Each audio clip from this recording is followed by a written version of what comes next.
Thank you, Mr. Chairman. Acting Secretary, good to see you again. Good to see you. I think the last time we saw each other, you were asking me questions. That is true. Actually, you were moderating. I was moderating. You were moderating. I asked him which Tom was going to win the election, or I asked you who was going to win the election, and you said Tom. I was right. There you go. Thank you so much. Currently, there's a cross-check system that's being administratively done, cross-checking inmates through JNet. Can you give us an update on that as to how it's working and how much it's saved the UC Trust funds since its inception? I know I have numbers on that, so if Eileen can put her hands on it, I'll share that with you now, and if not, I'll send them over. But we have been not only cross-checking inmates at the federal level through JNet, but also at the state level and at the county level, so that we're making sure that nobody who is incarcerated and is not entitled to unemployment compensation benefits receive it.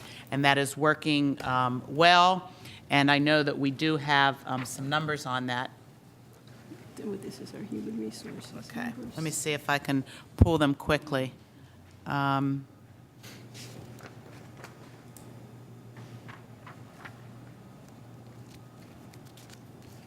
Okay, I'm not seeing numbers of cross-match, but I am seeing recovery. Almost 5.8 million recovered through the cross-match system. So it's significant dollars. Yeah.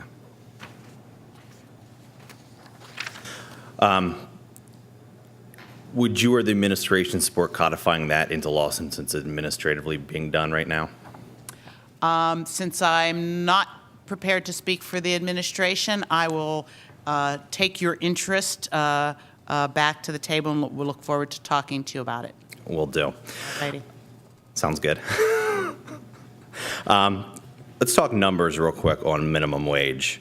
Do you have a breakdown of number of minimum wage jobs in the Commonwealth between 2010 and 2014? And have they increased or decreased? Because 2009 was the last increase, last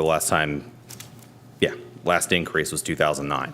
So I'm looking at the data to show whether there was an increase in overall minimum wage jobs or a decrease. I'm not sure if I have. I know that our Workforce Information and Analysis Department can get those numbers. Okay. I'm not sure if I brought those numbers with me today, but I can get those for you. Okay. I have 2013 and 14. I just did not have 10, 11, 12. 2013, it was about 190, call it 191,000. 2014, it's 157,000. It's about a 0.9% drop of all hourly workers and then a 0.4% reduction in total employment. So it's down to 2.6% of total employment. Now, my data shows 81% of those earning the minimum wage have no children. 11% of those actually getting minimum wage were single parents. Now, you highlighted, the goal of this is to help, the single mother with kids. Now, we have a broad range of workforce development programs. We just have the DCED secretary here. Obviously, the governor wants to put more money into those. Is there any way to actually gear those towards helping that small 11% of those single-family people you're trying to target? Yeah, if I led you to believe that I was trying to target only single mother families, then I misspoke. I was using that as an example of how raising the minimum wage could lift a family out of poverty. But the goal is to pay a living wage so that nobody lives in poverty, and to keep pace with inflation and the ground that has been lost in terms of earning power. So it is not the intent of the governor or the interests of the governor to carve out segments of folks as more worthy of earning a minimum wage than others, but rather to raise the boats of all folks who are not earning enough to provide for themselves and their families. Do you have a breakdown of data between the current minimum wage and the 1010 hourly to show trends if it's a decreasing amount of people? So naturally, we're seeing people move up the hourly wage spectrum. I assume that that is something that we can get out of our Okay. wage analysis, information analysis department. I would appreciate that as well. Do you know what it costs to take an employee from the current minimum wage to 1010 with taxes, federal taxes, all those things on top of each other? I guess it depends on where they start and how much below 1010 they are, but I know that's a calculatable number. Yeah. It would be great if you can verify this. I had an employer tell me it costs about $6,400 per employee to go from current minimum wage to 1010. Now, the governor's asking for a PIT tax increase, obviously directed toward homestead exclusions. So about 79% of businesses in Pennsylvania currently pay PIT.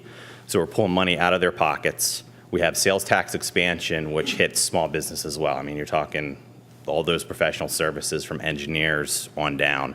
And now we're looking at a huge cost increase. When you combine all that together, is that a positive for Pennsylvania or is that a negative for Pennsylvania? Are businesses going to be able to foot all that together?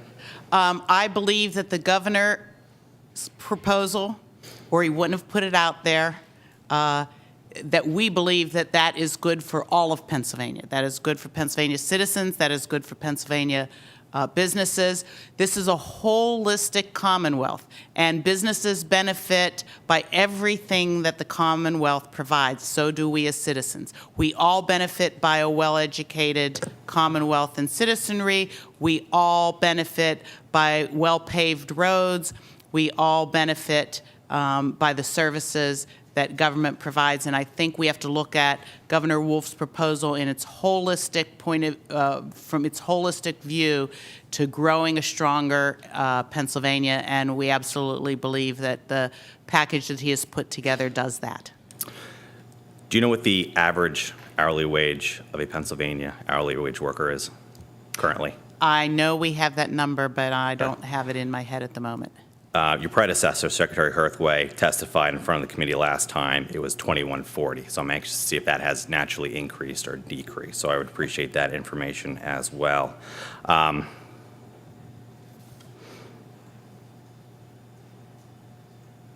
think that does it. Thank you, Mr. Chairman. Thank you. Answers if you need them.